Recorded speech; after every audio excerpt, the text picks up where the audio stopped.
तिरंग्या ध्वजास मानाचा मुद्रा. ताईंनी आता जे गीत गायलं खूपच छान. ताई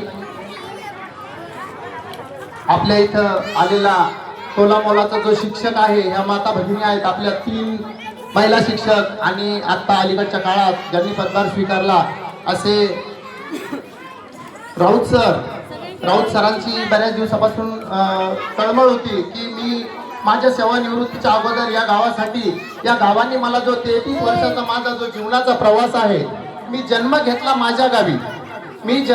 माझ्या गावी आणि अवघं वय 23 वर्ष असताना मी जो माझा पदभार स्वीकारला आणि 33 वर्ष जे वात्सल्य आणि जे छोट्या मोठ्या लहान थोर व्यक्तींनी मला जे प्रेम दिलं, मला जे दिलेलं प्रेम आहे, या प्रेमातून मला बाहेर पडायचं, या गावासाठी मला काहीतरी करायचंय आणि माझं देणं आहे. मला एक संधीची गरज आहे. या संधीचं सोनं मी निश्चित केल्याशिवाय राहणार नाही. मला जर संधी मिळाली तर या संधीचं सोनं मी निश्चित केल्याशिवाय राहणार नाही. ही तळमळ बघता आणि गावच्या शाळेची झालेली दुरावस्था बघता, सरांची तळमळ आणि गावच्या शाळेची झालेली दुरावस्था, रोज सातत्याने या ठिकाणी लोकांच्या जीवनाचा प्रवास बदलण्यासाठी आम्ही जे सकाळचं वर्कआउट सेशन या ठिकाणी चालवतो आणि रोज हा जो प्रवास बघत असताना राहलं गेलं नाही. मी करणार नाही, तो करणार नाही.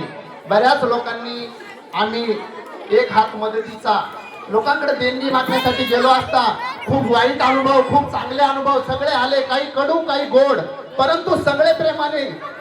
अक्षरशः तुम्हाला सांगतो, काही मंडळी इथं उपस्थित सुद्धा आहे, त्यांच्या दारात गेल्यानंतर त्यांनी पूर्ण राग आमच्यावरती झोकून दिला, परंतु एकही शब्द न बोलता सुंदर असा फुलांचा वर्षाव स्वीकारावा तसा वर्षाव स्वीकारून आम्ही या ठिकाणी आलो. आणि जेव्हा काम बघितलं, बघा तुमच्या कामाची पावती तुमचं काम दाखवत असतं, तुम्हाला कोणाला सांगण्याची गरज नसती. जेव्हा काम बघितलं, अक्षरशः त्या माता भगिनींनी सुद्धा सांगितलं, आम्ही चुकलो, आमची देणगी देणं बाकी आहे, परंतु आम्ही तुम्हाला जास्त काही देऊ शकलो नाही, परंतु शिव्या दिल्या त्याही आम्ही पत्रात घेतल्या. इथून पुढेही द्या, इथून पुढेही घेणार आहे, परंतु माझी शाळा माझी जबाबदारी, माझी शाळा माझी जबाबदारी, माझ्या गावची शाळा आहे. मंदिरासाठी 2100 देतोय, 5100 देतोय, ते महत्वाचे नसून आज उद्याचं उज्ज्वल भविष्य, हे आपल्या उद्याच्या घडवणाऱ्या पिढ्या, हे जे चिमुरडे तुम्ही आज बघताय, हे जे काही तुम्हाला दिसताय, उद्याची हे मोठमोठाली होणारी वृक्ष आहेत. या वट वृक्षाची फळं आपल्याला चाखायची आहेत.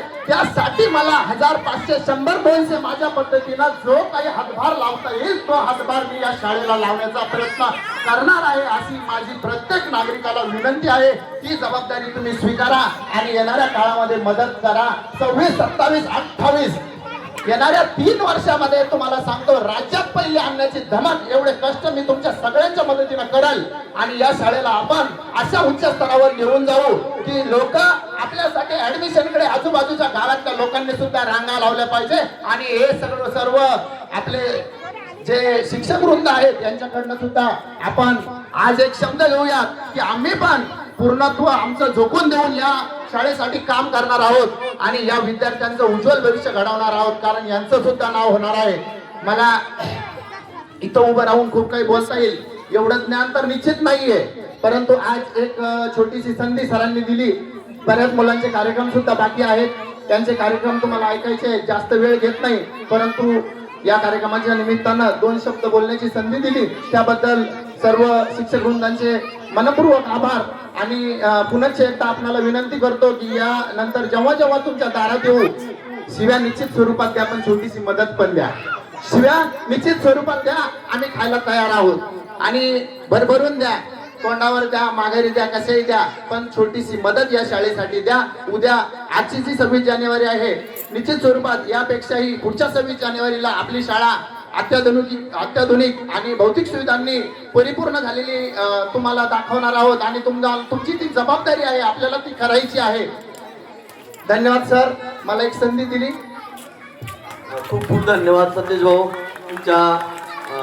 तुमच्या ईश्वर आहे या आमच्या विद्या मंदिराला साठी जो वासा घेतला, सर्व तोपरी सामदाम दंडभेद याने वाहून घेतलं, त्याबद्दल तुमचे खूप खूप धन्यवाद आणि तुमच्या पुढील वाटचालीस तुम्हाला शुभेच्छा.